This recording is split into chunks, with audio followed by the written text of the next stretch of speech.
Hello students, welcome to my channel. मैं हूं आपकी प्रज्ञा मैम और आज के लेक्चर में हम क्लास 9th हिस्ट्री का लास्ट जो चैप्टर है, chapter 5 pastoralist in the modern world, उसके बारे में देखेंगे। तो इससे पहले जो चैप्टर्स थे उसमें हमने काफ़ी सारी चीज़ें देख ली फ्रेंच रेवोल्यूशन और इसके जस्ट पहले वाला जो चैप्टर था उसमें हमने फॉरेस्ट और फॉरेस्ट ड्वेलर्स के बारे में देखा और उनकी लाइफ में क्या चेंजेस आए ब्रिटिशर्स के आने के बाद, कॉलोनियल रूल के आने के बाद, वो सारी चीज़ें हमने देखी। अब ये जो चैप्टर है इसमें जो पेस्टरल नोमैड्स हैं उनके बारे में देखना है और उनकी स्थिति इंडिया और अफ्रीका में कैसी थी उनके बारे में हमको देखना है।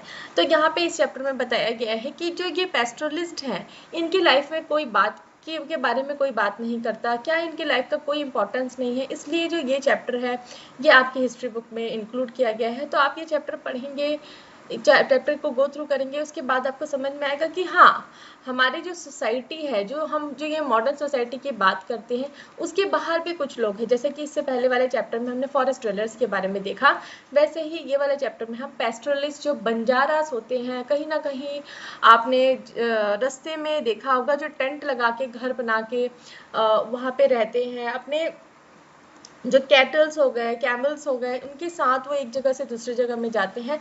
ऐसे जो लोग हैं जो एक जगह पे नहीं टिकते, नोमैड्स कहते हैं जिनको, उनके लाइफ के बारे में हमको देखना है। तो पेस्टरलिस्ट इन द मॉडर्न वर्ल्ड, तो यहाँ पे बहुत ही सुंदर आपको सीन चैप्टर के स्टार्ट में ही सीन देखने के लिए मिलेगा जहाँ पे शीप्स वगैरह, यहाँ पे sheeps grazing on the bugyals of eastern Garhwals. ठीक है, बुग्याल जो है उत्तराखंड का, ये जो ईस्टर्न घरवाल जो बोल रहे हैं, ये उत्तराखंड का जो एरिया है, जो स्टेट है, वहाँ की ये पिक्चर है। और ये जो एरिया है इसे नेचर्स ओन गार्डन भी कहा जाता है। तो bugyals are the vast natural pastures on the high mountains about 1200 feet. तो बुग्याल्स एक्चुअली क्या होता है, जो नेचुरल पास्टर्स होते हैं ये हाई माउंटेन्स में होते हैं, 12,000 फीट अबव। तो ये जो एरिया रहता है ये snow, they are under cover in the they are under snow in the winter and come to life after April. तो पूरे जो टाइम है, जो विंटर का जो समय है, वहाँ पे यहाँ पे स्नो रहती है और जो अप्रैल का टाइम है वहाँ पे स्नो पिघल जाती है और यहाँ पे जो लाइफ में आ जाता है, मतलब यहाँ पे पेड़ पौधे उगने लग जाते हैं, घास उगने लग जाती है। At this time the entire mountain side is covered with variety of grasses, roots and herbs. By monsoon, these pastures are thick with vegetation and carpeted with wildflowers. तो देखिए, समर्स के आते आते जो है, जो वहाँ पे समर्स मतलब उतना गर्मी नहीं रहता, तो वहाँ पे वेराइटी ऑफ आपको ग्रासेस, रूट्स और हर्ब्स मिल जाएंगे। और मानसून के आते आते जो ये पास्टर्स है, पास्टर वो एरिया होता है जहाँ पे खाली जमीन होती है, जहाँ पे घास उगता है। तो पास्टर्स जो है वो थिक वेजिटेशन है ना, एकदम घना यहाँ पे वेजिटेशन, घास वास उग जाता है और यहाँ पे जंगली फूल भी उग जाते हैं। तो in this chapter you will read about nomadic pesters. Nomadic pesters वो लोग होते हैं जो एक जगह पे नहीं रहते, चरवाहे होते हैं और एक जगह से दूसरी जगह वो घूमते रहते हैं, जहाँ पे उनको सुटेबल लगता है वहाँ पे ये रुकते हैं। फिर वहाँ पे वो चीज़ें खत्म हो जाती है, सुटेबिलिटी खत्म हो जाती है, तो वो दूसरी जगह चले जाते हैं। तो nomads are the people who do not live in one place but move from one area to another to earn their living. In many parts of India, we can see the nomadic pastors to move with their herds of goat and sheep or camels or cattle. Have you ever wondered where they are coming from, where they are headed? Do you know how they live and earn? What their past has been. तो इस chapter में हम nomadic pastors के बारे में देखेंगे। Nomads वो लोग होते हैं जो एक जगह पे नहीं रहते, वो एक जगह से दूसरे जगह, एक एरिया से दूसरे जगह अपने लाइवलीहुड कमाने के लिए दूसरे एरिया में जाते जाते हैं। तो कभी आपने सोचा है कि ऐसे जो बंजारे लोग हैं जो एक जगह से दूसरे जगह, वो कहाँ से आ रहे हैं, कहाँ तक वो जाएंगे, क्या उनकी लाइफ के बारे में कभी आपने सोचा है? सोचा नहीं तो सोच के देखिए कितना, मतलब ऐसा नहीं है कि उनके पास एक परमानेंट घर है, अपना लाइवलीहुड है ना। क्यों वो एक जगह से दूसरी जगह जा रहे हैं? क्योंकि उनका जो लाइवलीहुड है, जो उनका जो रोजगार का जरिया है, वो उनके कैटल्स हो और जो उनके जो स्लीप्स वगैरह हैं वो है। तो उनकी लाइवलीहुड इस तरीके से वो उन्होंने डिज़ाइन किया कि वो एक जगह पे नहीं रहते, उनको अपने रोजगार के चक्कर में एक जगह से दूसरी जगह में जाना पड़ता है। तो कुछ सोच के देखिए, एक ही जगह पे स्थिर ना रहना, एक जगह से दूसरी जगह पे घूमते रहना, मतलब एक जगह कितना, मतलब डिफिकल्ट लाइफ होता होगा। तो pastoralists rarely enter the page of history textbooks. When you read about the economy, whether in your class of history or economics, you will learn about agriculture and industry. Sometimes you will read about artisans, but rarely about pastoralists, as if their lives don't matter, as if they are figures from the past who have no place in the modern society. तो pastures जो है rally उनके बारे में कहीं पे भी history text books या कोई भी टेक्स्ट बुक में पढ़ाया जाता है, चाहे वो इकोनॉमी हो, हिस्ट्री हो, कहीं पे भी हो। हम लोग एग्रीकल्चर की बात करते हैं, इंडस्ट्रीज़ की बात करते हैं, कहीं हमारे पास्ट में हमने अभी तक जो है पास्टर्स के बारे में नहीं देखा है, ठीक है। तो ऐसा लगता है कि मतलब कहीं क्या इनकी लाइफ वैल्यू ही नहीं करती, इस तरीके का यहाँ पे बात हो गया है। तो in this chapter you will see how pastoralism have been important in society like India and Africa. तो इंडिया और अफ्रीका में जो पेस्टोरलिज्म है वहाँ हमको देखना है। तो ये वाला जो पार्ट है इसमें हम इंडिया के बारे में देखेंगे, और नेक्स्ट जो है लास्ट वाला जो पार्ट है उसमें अफ्रीका के बारे में देखेंगे। You will read about the way colonialism have impacted their life and how they have coped with the pressures of the modern society. This chapter will first focus on India, then on Africa. तो पहले हम India के बारे में देखने वाले हैं, उसके बाद अफ्रीका के बारे में। तो फर्स्ट पार्ट है pastoral nomads and there movement. तो पेस्टोरल नोमैड्स होते हैं, उनके बारे में देखना है, और वो एक जगह से दूसरी जगह क्यों जाते हैं, ये सारे क्वेश्चंस के जो आंसर्स है ये आपको आगे मिलेंगे। तो इन द माउंटेन्स, ठीक है, 1.1 है इन द माउंटेन्स। तो माउंटेन वाला जो एरिया है वहाँ पे क्या होता है, इवन टुडे द गुजर बकरवाल्स ऑफ जम्मू एंड कश्मीर। तो सबसे पहले जो है हम जम्मू एंड कश्मीर जो स्टेट है, ठीक है, सभी को पता होगा जम्मू एंड कश्मीर कहाँ पे है, जो इंडिया का टॉप मोस्ट पार्ट है वहाँ पे है, पूरा हिमालयस का हिली एरिया है। तो उसके बारे में हमको देखना है। Are great herders of sheep and sport. और सभी को पता होगा जो जम्मू एंड कश्मीर है जहाँ पे ठंड ज़्यादा पड़ती है, वहाँ पे सॉल्स है ना, जो शीप और गोट के जो बाल होते हैं, ठीक है, जो हेयर्स होते हैं, उससे जो शीप है ना उसके वूल है ना, उन्हें वूल कहा जाता है। तो इससे जो शॉल स्वेटर्स बनाए जाते हैं, लेदर जैकेट्स बनाए जाते हैं, ये काफ़ी फेमस होते हैं। तो ये जो है हर्डर्स होते हैं, ठीक है। तो यहाँ पे जो कैटेगरी है, जो जिस कम्युनिटी की बात कर रहे हैं, जिसका क्या नाम है, गुजर बकरवाल्स। कहाँ का एरिया है, जम्मू एंड कश्मीर का। हर्डर्स है या गोट एंड शिप के। Many of them migrated to this region in द 19th century in search of pastures for their animal. तो इसमें से बहुत सारे लोग हैं ये माइग्रेट किए थे अलग रीजन से 19th सेंचुरी में अपने जानवर को लिए, pastors in search of pastors for their animals. तो पास्टर्स क्या होता है, पास्टर वो एरिया होता है जहाँ पे घास उगती है, ठीक है, जो सूटेबल होता है गोट और शिप के चारे के लिए। तो gradually over the decades they established themselves in the area and moved annually between the summer and winter grazing ground। तो धीरे धीरे जो है उन्होंने डेकेड्स के साथ अपने आप को वहाँ पे एस्टैब्लिश कर दिया है, और वो एनुअली जो है अपना जो है समर्स में एक रीजन में रहते हैं और विंटर्स में एक रीजन में रहते हैं, ठीक है। तो मोस्ट ऑब्वियस है कि समर्स में वो कहाँ रहते होंगे, अपर साइड में, क्योंकि अपर साइड में उस समय क्या हो जाता है, समर्स में वो अपर साइड में घास हो जाती है, जैसे है कि हमने सबसे पहले वाली जो पिक्चर है वहाँ पे देखा। और विंटर्स में वो क्या आ जाते होंगे, जो लो एरियाज है माउंटेन के वहाँ आ जाते होंगे, क्योंकि ऊपर में तो स्नो जम गया है, तो वहाँ पे वहाँ रहने का कोई मतलब नहीं, तो वो नीचे वाले एरिया में आ जाते हैं, क्योंकि नीचे वाले में उनको फिर पास्टर्स मिल जाते हैं, घास मिल जाते हैं अपने जो भी उनके पास शीप्स और गोट्स हैं उनके लिए। तो in the winter when the high mountains are covered with snow, they live with their herds in the low hills of Shivalik range. The dry scrub forests are here provided pastures for their herds. By the end of April, they began their northern march for their summer grazing grounds. तो देखिए जैसे ही winters का समय होता है, जो high mountains वाला area है, हाई माउंटेन्स वाला एरिया जैसे कि मैंने बताया वो कवर हो जाता है स्नो से। तो इसलिए जो ये हर्ड्स हैं, ठीक है, तो ये अपने हर्ड्स के साथ जो है लो एरियाज जो है, लो हिल्स जो है शिवालिक के, वहाँ पे रहते हैं।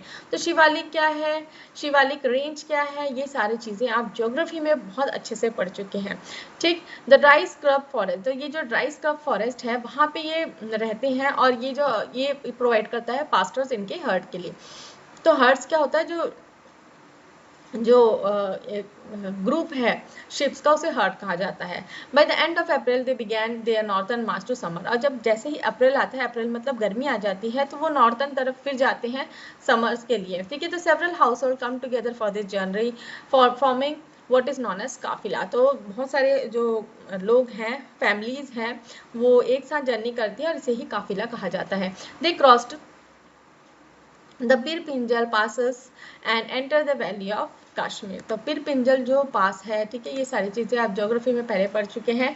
तो पिर पिंजल जो पास है उसको एंटर करते वो कश्मीर की वैली में पहुंच जाते हैं। With the onset of monsoon the snow melted and the mountain sides were lush green, the variety of grasses are sprouted providing rich nutritious forage for animals herds. तो देखिए जैसे जैसे समर्स आने आने चालू हो जाते हैं, जो माउंटेन साइड्स है वहाँ पे स्नो मेल्ट होती जाती है, ठीक है। मेल्ट होने के बाद स्नो मेल्ट हो गई तो वहाँ पे ग्रीनरी आ जाती है, मतलब घास उगने लग जाती है, वेराइटीज ऑफ ग्रास जो है वहाँ पे उगने लग जाते हैं, जिससे जो है उनके जो हर्ड्स हैं उनको न्यूट्रिशियस फॉरेज मतलब होता है चारा मिल जाता है उनके एनिमल्स के लिए।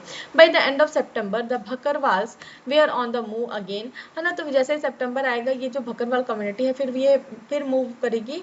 तो this time on their downward journey back to the winter base, तो फिर वो विंटर बेस में अपने वापस चले जाते हैं। When the high mountains are covered with snow the herd are grazing in the low hills. तो जब जैसे ही आया तो वैसे वो नीचे आ जाते हैं। तो एकदम क्लियर कंसेप्ट है, ज़्यादा इसमें कुछ भी माथापच्ची की जरूरत नहीं है।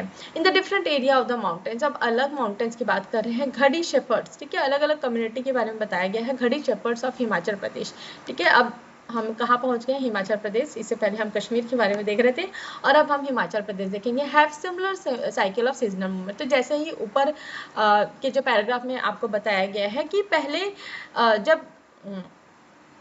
जब विंटर का समय होता है तो जो माउंटेन रेंज का जो नीचे का साइड है वहाँ पे जो चरवाहे हैं वो आ जाते हैं, फिर उसके बाद जैसे ही समर आते हैं तो ऊपर चले जाते हैं। तो वैसे ही यहाँ पे भी है। तो they to spend their winters in the low hill of Shivalik range, grazing their flocks in the scrub forest. By the April they move north and spend their summer in Lahaul and Spiti. तो वैसे ही जैसे ही सीजनल मूवमेंट है ना, जैसे ही winter आते हैं तो शिवालिक का जो निचला वाला जो भाग है शिवालिक रेंज का, वहाँ पे जो स्क्रब फॉरेस्ट है। स्क्रब फॉरेस्ट क्या होता है? ऐसे पौधे, छोटे छोटे पौधे जो होते हैं उन्हें श्रब्स कहा जाता है, ठीक है। तो अप्रैल में वो फिर नॉर्थ चले जाते हैं और अपना जो समर है उसको लाहौल और स्पीति, ठीक है, जगह का नाम है, वहाँ पे वो बिताते हैं। When the snow melted and the high passes are clear many of them move to the higher mountain. और जैसे ही स्नो मेल्ट होगा, समर सीजन आ जाएगा, वो फिर से हायर माउंटेन चले जाएंगे। तो यहाँ पे एक गुजर मंडप बताया जा रहा है, घर है, ठीक है, जैसा वो घर वो बनाते हैं वैसा। तो Gujjar cattle herders live in the mandaps range of ringal a hill bamboo and grass from bugyal. तो यहाँ पे जो जंगली घास वगैरह जो मिलते हैं और जो बाम्बू है उससे बनाया हुआ एक घर है।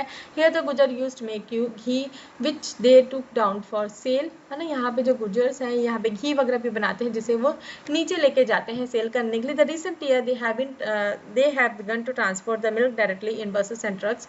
These mandaps are at about 10,000 to 11,000 feet. Buffaloes cannot climb any higher. तो यहाँ पे ये जो मंडप्स है ये 10,000 से 11,000 फीट ऊपर होते हैं, इतने ही ऊपर तक ये जाते हैं क्योंकि बफलोज जो है इससे आगे ऊपर नहीं जाके रह सकते हैं। तो यहाँ पे देखेंगे एक और पिक्चर है जहाँ पे लोग जो हैं, ये जो चरवाहे हैं, ये अपनी बारी अपने शिप्स के साथ जो है अपनी बारी का वेट कर रहे हैं ताकि उनकी शेयरिंग हो सके। तो शेयरिंग का घड़ी, ठीक है, घड़ी कम्युनिटीज है, ये वेट कर रहे हैं शिप की शेयरिंग के लिए। शेयरिंग का मतलब होता है जो शिप का जो वूल को काटा जाता है निकाला जाता है उसे शेयरिंग कहा जाता है। उल वैली नियर पालमपुर इन मध्य हिमाचल प्रदेश की पिक्चर है। Next, by the summer, they began their return movement. ठीक है, समर में by September they began their return movement. On the way, they stop again in the villages of Lahore and Spiti, reaping their summer harvest and sowing their winter crop. तो सितंबर आते आते वो फिर अपना movement जो है वो रिटर्न ऊपर की तरफ जाने के लिए करते हैं। ठीक है, 22 सितंबर, ठीक है, ठंड आ गई है तो वो नीचे आने के लिए करते हैं। तो जब जैसे ही वो नीचे आते हैं तो विलेज जो लाहौल और स्पीति वहाँ पे अपने जो समर हार्वेस्ट है उसको वो हार्वेस्ट कर लेते हैं और वहाँ पे विंटर क्रॉप्स जो है उसके लिए सीड्स डाल देते हैं। Then they descended with their flocks to the winter grazing grounds on the Shivalik hills. ठीक है, अब वो क्या है, जब विंटर्स आ जाते हैं तो वो नीचे आ जाते हैं, तो विंटर के जो ग्रेजिंग ग्राउंड्स है जो शिवालिक हिल्स में, वहाँ वो वापस आ जाते हैं। Next April once again they began their march with their goods and sheep on the summer meadows. Summer meadows मतलब जो ऊपर की तरफ का जो एरिया है वहाँ वो फिर से वापस चले जाते हैं। फर्दर टू द ईस्ट, है ना, अब हम थोड़ा सा ईस्ट में जाएंगे। घरवाल एंड कुमान, ठीक है, Garhwal and Kumaon, or the Gujar cattle herders come down to the dry forest of the Bharbhar in the winter and went up the high meadows, the Vugyals in the summer. So Garhwal और कुमान में भी जो गुजर cattle herders हैं वो भी क्या है, जो ड्राई फॉरेस्ट है बाबर, ठीक है, विंटर में वहाँ पे आ जाते हैं और जब हाई मेड्यूस जो है समर बुग्याल्स वहाँ पे चले जाते हैं। तो भाबर जो है dry forested areas below the foot hills of Garhwal and Kumar, और बुग्याल का मतलब होता है vast meadows in the high mountain, जो अभी हमने ऊपर जो पिक्चर देखी थी वैसा। Many of them were originally from Jammu and came to the UP hills in 19th century in search of pasture hills। तो ये जो कम्युनिटीज है गुजर कैटल हर्डर्स, ये घरवाल और कुमाऊं के, ठीक है, ये यूपी के जो हिल्स हैं यहाँ पे ये जम्मू एंड कश्मीर से आके बसे हुए हैं। तो घड़ी शिप बिंग रीड, तो यहाँ पे देख रहे हैं शिप को रियर किया जा रहा है, शेयर किया जा रहा है, मतलब उसके बाल निकाले जा रहे हैं। बाय सितंबर द घड़ी shippers came down from high mountain meadows। On the way down they halt for a while to have their sheep reared। The sheep are bathed and cleaned before the wool is cut। ठीक है, इसमें कुछ भी explanation की जरूरत नहीं है। The pattern of cyclic movement between summer and winter pasture was typical for more pastoral communities of the Himalayas, including Bhutias, Sherpas and किनोरीज। तो ये जो हिमालय में जो ये मूवमेंट चलता है विंटर और समर के बीच में, ये टिपिकल मूवमेंट है जो भी पहाड़ी इलाके में एरिया में रहने वाले लोग हैं उनके लिए ये एकदम टिपिकल साइक्लिक मूवमेंट है। विंटर में वो नीचे आ जाते हैं, समर्स में वो फिर ऊपर चले जाते हैं। All of them had to adjust the seasonal change and make effective use of available pastures in different places. When the pastures was exhausted or unusable in one place, they moved with their herds. They moved their herds and flocks to new areas. This continuous movement also allowed the pastors to recover and prevent overuse। तो यहाँ पे जो pastor communities है उनको पता है कि कैसे सीजनल चेंजेस के साथ में उनको अपनी जगह बदलनी है, और एक ही जगह में रहेंगे तो पास्टर्स क्या है, जो चरने का जो एरिया है वो पूरा खत्म हो जाएगा और अनयूजेबल हो जाएगा, इसलिए वो अपने हर्ड्स के साथ अलग एरिया में दूसरे एरिया में चले जाते हैं, ताकि जब वो दूसरे एरिया से फिर वापस उस एरिया में जब वापस आए तो वो जो है वो रिकवर हो चुका हो और वहाँ पे घास फिर से उग गई हो, वहाँ पे फिर से वो चरा सके। तो अब 1.2 देखना है on the plateaus plains and desert. तो यहाँ पे तो हमने हिमालयस की बात कर ली, ठीक है, जो पहाड़ी एरिया है वहाँ की बात कर ली। अब जो प्लेटियस प्लेन्स और डेजर्ट वाला जो एरिया है वो उसकी हमको बात करना है। Not all pastors operated in the mountains, they also be found in plateaus plains and deserts of India. तो यहाँ पे सिर्फ और सिर्फ जो चरवाहे हैं वो सिर्फ माउंटेन्स में ही नहीं फाउंड आउट होते हैं, यहाँ पे प्लेटियस प्लेन्स और डेजर्ट वाला जो एरिया है वहाँ पे भी पास्टर कम्युनिटीज रहती है। तो Dhangaras were the important pastor community of Maharashtra. तो धंगारास क्या है, इंपॉर्टेंट पास्टर कम्युनिटी है महाराष्ट्र की।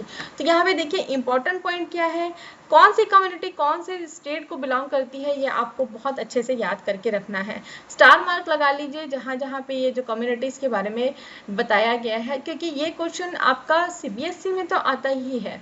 जैसे भी मतलब जो भी क्वेश्चन आंसर्स है, आप 9th क्लास में है तो 9th क्लास में तो आएगा ही आएगा। रादर देन दैट अगर आप किसी कॉम्पिटिटिव एग्जाम की भी तैयारी करते हैं तो आजकल ये सब कम्युनिटीज़ के बारे में क्वेश्चंस बहुत ही ज़्यादा आते हैं, तो आप बिल्कुल मतलब इसको स्टार मार्क लगाइए और बिल्कुल याद करके रखिए कि धंगरास कम्युनिटी कहाँ पे मिलेगा। इससे पहले भी हमने ओरैन, संथल्स, ये सब जो फॉरेस्ट वाले जो कम्युनिटीज़ है, उसके बाद ट्राइबल कम्युनिटीज़ के बारे में देखा था। ये सारी चीज़ें आपको याद रखनी है। So in the early 20th century, their population in the region was estimated to be 4,67,000। तो अर्ली 20th सेंचुरी में ये तो धंगर कम्युनिटी, पास्टल कम्युनिटी है महाराष्ट्र में, इनकी जनसंख्या क्या थी, 4,67,000। तो most of them were shepherds, some were blanket weavers and still others were buffalo herders. तो कुछ इसमें से जो लोग हैं वो क्या थे, शिपर्ड्स है। शिपर्ड्स मतलब जो शिप को रियर करते हैं, ठीक है। और कुछ इसमें से जो लोग थे वो ब्लैंकेट वीवर्स मतलब ब्लैंकेट बनाने का काम करते थे, और कुछ जो है बफेलो है ना, जो भैंस होती है उसको पालते हैं। तो the Dhangar shipyard stayed in central प्लेटियो of Maharashtra during the monsoon. तो ये जो धंगर कम्युनिटी के जो लोग हैं, शेपर्ड्स हैं, ये जो है महाराष्ट्र में सेंट्रल प्लेटियो में रहते हैं, ठीक है, मानसून के सीजन तक। This was a semi arid region with low rainfall and poor soil. तो ये उस समय होता है जब यहाँ पे रेनफॉल क्या होती है, लो होता है, और सॉइल की क्वालिटी क्या हो जाती है, पुअर हो जाती है।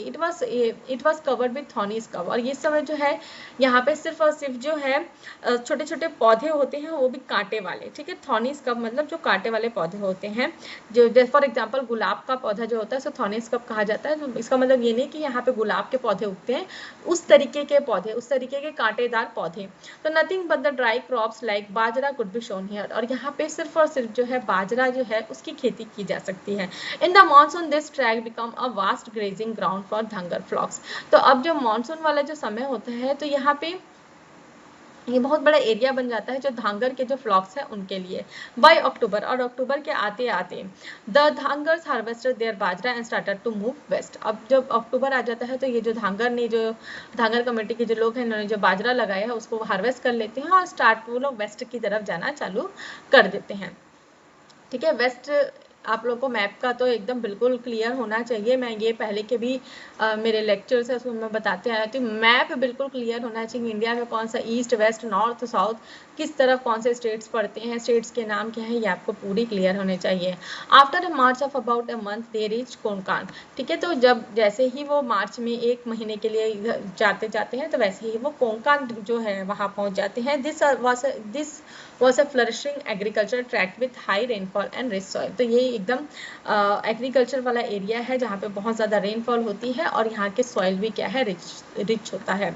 तो हियर द शिपर्स, यहाँ पे जो शिपर्स हैं आर वेलकम बाय कोंकानी पीसेंट्स। तो ये यहाँ पे कोंकानी जो पीसेंट्स हैं, जो कोंकान के जो पीसेंट्स हैं, जो महाराष्ट्र वाला का जो कोंकान एरिया है यहाँ पे वो उनका स्वागत करते हैं। तो यहाँ पे देखेंगे Raika camels grazing on Thar desert in western Rajasthan. तो राजस्थान की ये पिक्चर है जहाँ पे देखिए कितना सूखा है, कुछ ही पेड़ पौधे हैं जिन्हें कैमल्स खा रहे हैं। Only camels can survive on dry and thorny bushes that can be found here, but to get enough feed they have to graze over and very extensive area. तो जो कैमल्स हैं सिर्फ और सिर्फ वही सर्वाइव कर सकते हैं इस तरीके का जो रेती वाला एरिया है और जहाँ पे सिर्फ कांटेदार पौधे रहते हैं, और इसके लिए जो है इनको बहुत ही बड़े एरिया में जो है ग्रेसिंग करनी पड़ती है।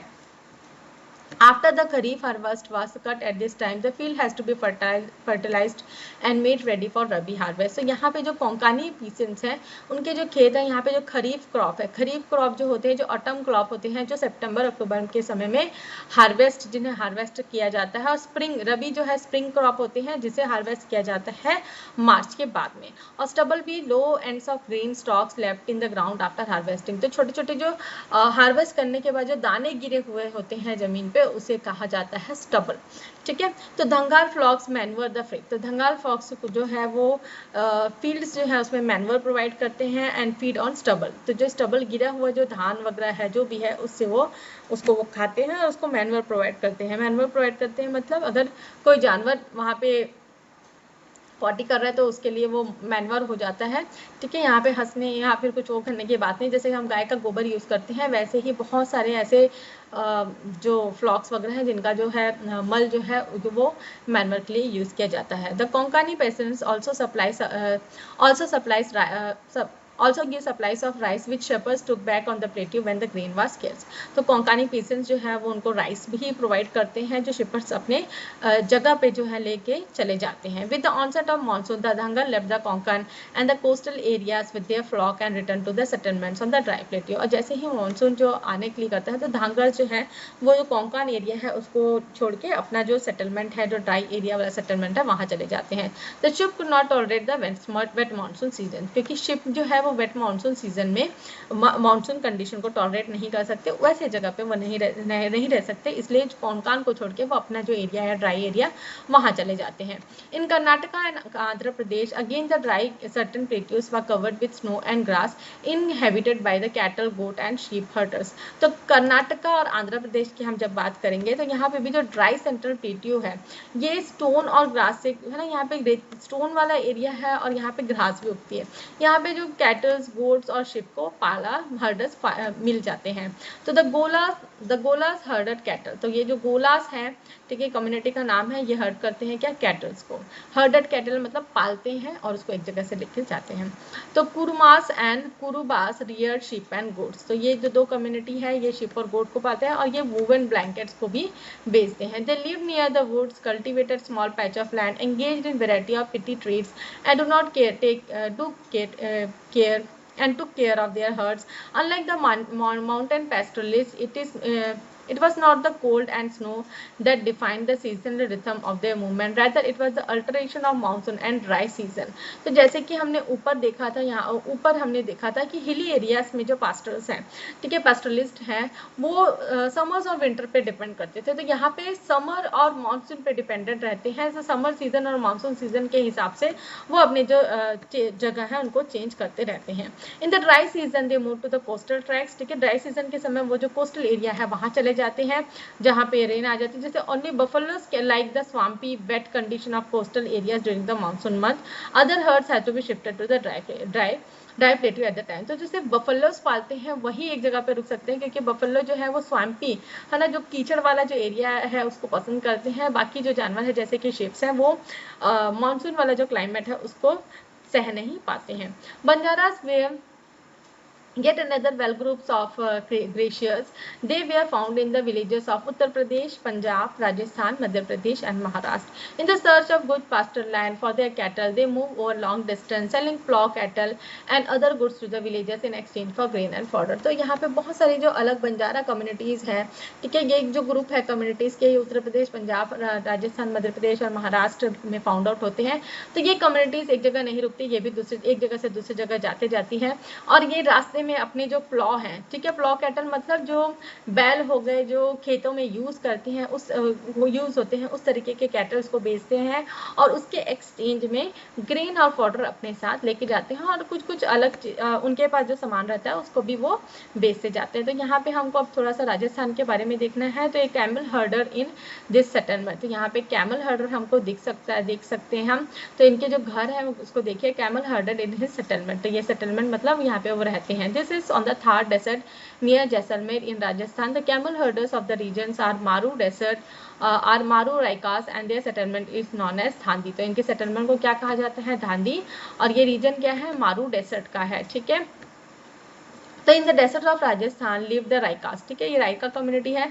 The rainfall in the region was मिर्च एंड अनसर्टन। तो यहाँ पे रेनफॉल जो है वो बहुत ही कम होता है और बिल्कुल अनसर्टन है, कब होगा उसका कोई भी भरोसा नहीं है। On the cultivated land harvest fluctuated every year. तो ये जो कल्टिवेटेड लैंड है, जहाँ पे लैंड अवेलेबल है कल्टिवेशन के लिए, लेकिन वहाँ पे कितनी हार्वेस्ट होगी वो रेन के ऊपर डिपेंडेंट रहता है, तो वो फ्लक्चुएट होता है हर साल में। Over the vast stretches no crop could be grown, so the Raikas combined cultivation with pastoralism. तो यहाँ पे जो जमीन है वहाँ पे कौन सा क्रॉप होगा उसका कुछ भी सर्टेनिटी नहीं है ना। कभी कभी तो बिल्कुल क्रॉप होता नहीं है। इसलिए जो राइकास है, अगर फसल अच्छी होती है तो वहाँ पे वो फसल करते हैं, कल्टिवेशन करते हैं, नहीं तो वो पैस्टोरलिज्म करते हैं, मतलब अपने जो जानवर है उनको लेके एक जगह से दूसरी जगह घूमते हैं। तो ड्यूरिंग द मानसून, ठीक है, तो during the monsoon the Raikas of Barmer, Jaisalmer, Jodhpur, Bikaner stay in their homes. तो मानसून का जो सीजन है, जिस समय रेन उतनी नहीं होती, अनसर्टन है, तो वो अपने घरों में रहते हैं। और जब पास्टर्स अवेलेबल होता है, अनवेयर पास्टर्स आर अवेलेबल, और अक्टूबर के आते आते this grazing grounds are dry and exhausted, they move in the search of other pastures and water and return again during the next monsoon. तो फिर वो मानसून का जब सीजन आता है तो फिर अपने घर वापस आ जाते हैं, ठीक है। जब ड्राई एरिया है, तो ड्राई सीजन है, तो वो दूसरी जगह चले जाते हैं, और जब वेट सीजन है, मानसून सीजन है, तो अपने घर लौटा जाते हैं। One group of Raikas known as Maru Raikas herder camels and other group herder sheep and goat. तो यहाँ पे दो तरीके के राइका कम्युनिटी है। एक मारू राइकास है, मारू राइकास ये जो डेजर्ट है, तो ये मारू राइकास जो है ये कैमल्स को हर्ड करते हैं, और अदर इनका जो कम्युनिटी है वो शीप और गोट। तो यहाँ पे एक पिक्चर है, ये पुष्कर फेयर की जो पिक्चर है, camel fair eight Balotra in western Rajasthan. Camel herders come to the fair to sell and buy camels. The Maru Raikas also display their expertise in training their camels. Horses from Gujarat are also brought for sale. तो यहाँ पे camel fair है, जहाँ पे camels को बेचने के लिए लेके आए जाते हैं। यहाँ पे गुजरात से घोड़े भी बेचने के लिए लाया जाता है।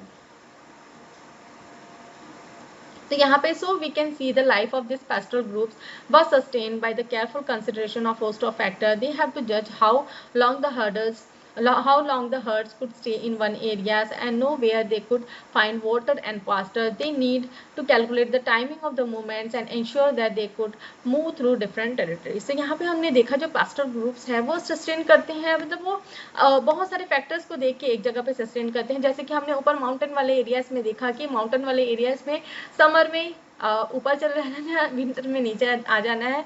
वैसे ही यहाँ पे अलग अलग जगह में हमने देखा कि कब मानसून सीजन है तो वो एक जगह से दूसरी जगह जाते हैं, मानसून में कोई कम्युनिटी जो है वो अपने घरों में रुकते हैं। तो इस तरीके का हमने देखा। तो they needed to calculate the timing of their movements and ensure that they could move from different territories. They have to set up a relationship with farmers on the way so that herds could graze in the harvested field and manure the soil. They combine a range of different activities, cultivation, trade and herding to make their living. तो यहाँ पे जब वो एक जगह से दूसरी जगह जाते हैं तो जो रास्ते में उनको फार्मर्स मिलते हैं, तो कई बार उनको एक ही रास्ते से कई बार गुजरना है, तो वो वहाँ पे अपना एक रिलेशनशिप भी मेंटेन करके रहते हैं, ताकि जो हार्वेस्टेड फील्ड्स है, जो हार्वेस्ट के बाद जो बचा हुआ जो वहाँ पे खेतों में जो सामान है, मतलब स्टॉस हो गए, ये सब चीज़ें खा के जो उनके जो भी उनके हर्ट्स है वो उसको खाते हैं वहाँ पे, फिर वो शिट करते हैं जो मैनवर का काम करता है। तो उनको बहुत सारी एक्टिविटीज साथ में करनी, कल्टीवेशन, ट्रेड, हर्डिंग, है ना, अपना जीवन यापन करने के लिए। तो how did the life of pastors under the colony, तो ये जो पास्टर्स है इनकी जो लाइफ है ये कैसे चेंज आई, ये हमको नेक्स्ट पार्ट में देखना है। तो camel fair eight Pushkar, Pushkar में कैमल फेयर होता है, उसकी ये तस्वीर है। तो देखिए राजस्थान के लोगों का पहनावा बहुत अलग होता है, तो यहाँ पे कुर्ता वगैरह कुछ पहने हुए हैं इन्होंने, टर्बन्स लगाए हैं, कैमल्स हैं, बहुत सारे कैमल दिख रहे हैं हमको।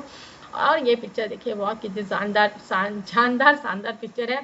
तो ये मारू रायका, ठीक है, मारू रायका हमने पहले देखा, अभी देखा, जो कैमल्स को हर्ट करते हैं। तो genealogist with a group of Raika, तो ये ग्रुप है पूरा इनका। The genealogist recount the history of the community, such oral tradition give pastoral groups their own sense of identity, this oral traditions can tell us about how a group looks at its own past. तो यहाँ पे group है, community है ना, तो हर एक community के अलग अलग मतलब ओरल ट्रेडिशंस होते हैं, जो एक ट्रेडिशन से दूसरे, एक जनरेशन से दूसरे जनरेशन को पास ऑन होते हैं। तो यही वो यहाँ पे ही मतलब एक जनरेशन से दूसरे जनरेशन वो ट्रांसफ़र करते जाते हैं जो भी। तो यहाँ पे पिक्चर, ये मेरे को पिक्चर बहुत ही अच्छी लगी, तो ये पिक्चर देखेंगे।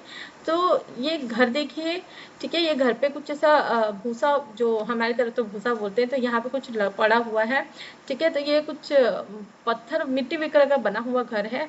यहाँ दरवाज़ा है, कुछ खिड़की है, यहाँ पे एक आदमी खड़ा हुआ है जिसकी तस्वीर कट चुकी है। यहाँ कुछ डंडे वगैरह हैं, इन्होंने सबने अपने जूते जो है नीचे उतारे हुए हैं। यहाँ एक डंडा पड़ा हुआ है, इन्होंने धोती टाइप का कुछ पहना हुआ है, ऊपर कुर्ता पहना है, पगड़ी है इनके पास में, सबकी मूछें हैं, ठीक है, सबकी मूछें। यहाँ एक आदमी सिगरेट पर मतलब सिगरेट फूक रहा है ना, सिगरेट फूक रहा है, वो तो मुझे नहीं पता ये सब टर्मिनोलॉजीज। घड़ियाँ पहनी हुई हैं, अलग अलग दिशाओं में देख रहे हैं। यहाँ पे एक छोटा बच्चा भी बैठा हुआ है। सो हम अलग अलग मतलब पिक्चर्स में हम काफ़ी चीज़ों को आइडेंटिफाई कर सकते हैं, छोटी सी छोटी चीज़। और देखिए यहाँ पे ये जो गड़े हुए हैं ना, इसमें जानवरों को बांधा जाता है। ये जो लकड़ी गड़े हुए हैं, हमारे तरफ के गाँव में भी बांधा जाता है। तो यहाँ पे और एक पिक्चर है जहाँ पे शिप्स के साथ जो है लोग एक जगह से तो Maldhari herders moving in the search of pasture, there villagers are in the Rann of Kutch, ठीक है, रन ऑफ कच्छ मतलब गुजरात की पिक्चर है, ठीक है, मलधारी हर्डर्स। तो इसके बाद हमको देखेंगे colonial road and pastoral right. तो ये जो कॉलोनियल जो पास्टर्स के बारे में हमने देखा, जो इनकी लाइफ के बारे में हमने देखा, अब इनकी लाइफ कैसे इफेक्ट होगी पास्टरल कॉलोनियल रूल के बाद, ये हमको देखना है। तो बहुत ही इंटरेस्टिंग है। हमने अभी पास्टर्स के बारे में देखा, कैसे जो है वो एक जगह से दूसरी जगह में जाते हैं, सीजन्स के हिसाब से जाते हैं, ये सारी चीज़ें हमने देखी। अब ये जो कॉलोनियल रूल आने के बाद इनकी लाइफ में क्या चेंजेस आए, कहीं ना कहीं तो चेंजेस आए ही होंगे, वो चीज़ें हमको देखना है। तो यहाँ पे ये वीडियो लेक्चर हम खत्म करेंगे, नेक्स्ट में हम इन चीज़ों को देखेंगे। अगर वीडियो लेक्चर पसंद आया है तो मेरे वीडियोस को लाइक शेयर करें, कमेंट करके बताएं कि आपको वीडियो कैसा लगा। अगर वीडियोस पसंद आते हैं तो मेरे चैनल को सब्सक्राइब कर लीजिए, बेल नोटिफिकेशन को भी ऑन कर लीजिए, ताकि जब भी मैं नए वीडियोस डालूँ तो आपको नोटिफिकेशन मिल सके। Thanks for watching.